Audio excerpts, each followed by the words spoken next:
Hi, it's Wednesday, and today I'm working on another of the Paul Sumner tracks. It's taking a bit longer than I thought it would, but I'm just like adding bits and pieces. And I want to talk to you about a specific part in this song. I don't think I'll be doing a full walkthrough of it, but who knows. Anyways, in this track there is a place in the chorus, I think.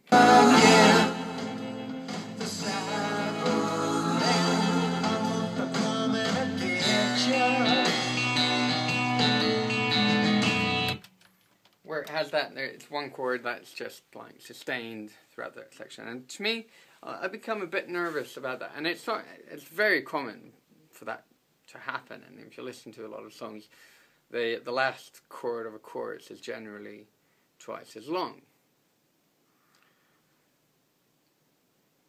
I don't know if you can hear that sound, but that means it's raining.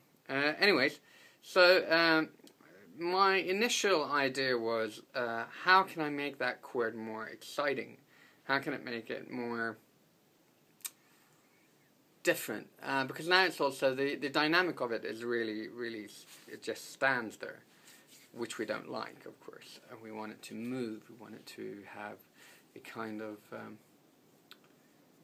either it being very strong in the start, or something, a reversed sound that goes, or something that has movement in between. So the idea first was to do a reversed sitar chord, which would have been nice. Also thought about doing a reversed omnichord, just which go.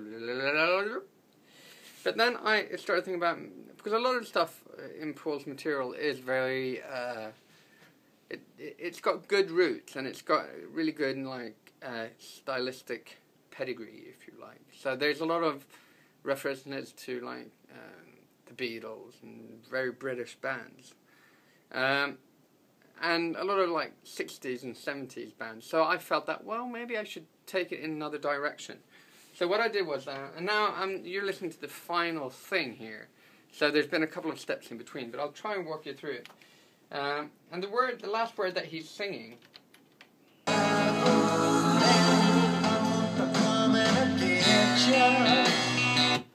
coming to get you, or sister's opinion.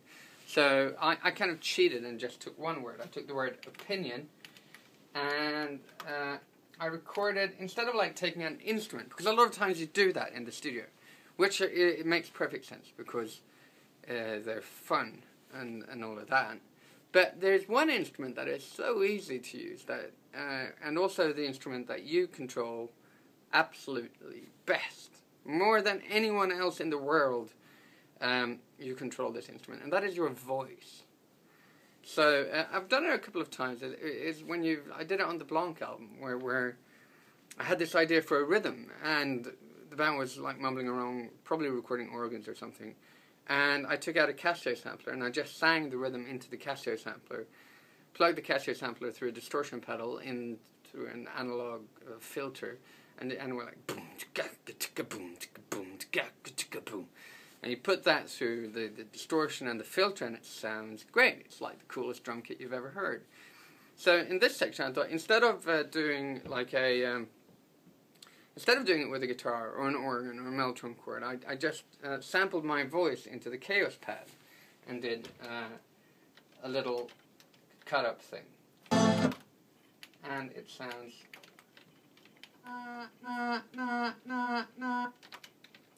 which isn't nice at all.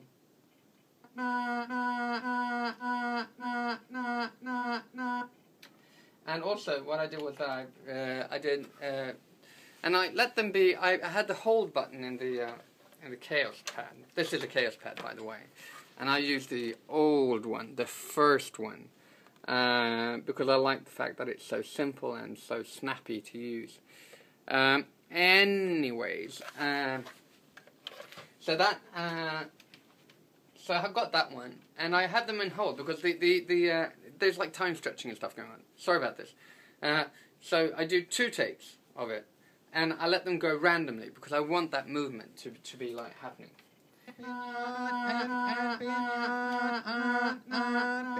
And it's horrible sound. It's really dreadful. So what I did was that I took the Kaoss pad sample out through the Sequa, which is another Zvex pedal that I use a lot. And I use it on vocals and drums and stuff. People use it on guitar a lot. And of course, guitars are great, but they're not like I was about to say not the end of the world, but they probably are. But they're not that... It's more fun to use them on other shit. So I used it on the vocal, but I took the... See, what it is, it's like 8 steps. So it's like a step filter. So I go... Now that was more monkey-like than anything else, but... So you take the...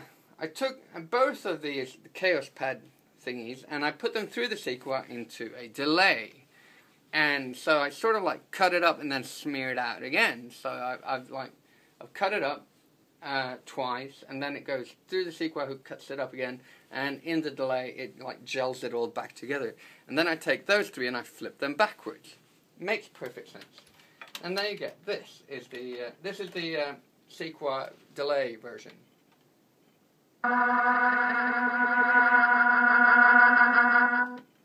Which sounds almost like a 60s tape echo crazy world of something. And then you put that together with the original 2.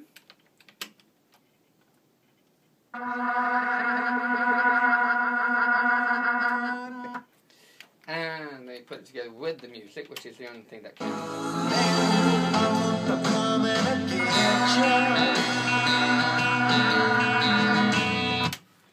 And it sounds like a feedbacking voice pipe of some sort. And so the idea of this is to use using your voice instead of an instrument, and treating it and cutting it up, making it random and strange, and then cutting it up even more into a delay to smear it out again. So it becomes this really interesting mishmash of the real thing cut up, and then if you even, as I've done here, flipped it backwards, it becomes even more hard to figure out. But in context, it sounds really, really cool. Cool. Well, I think it is. Anyway, there you go.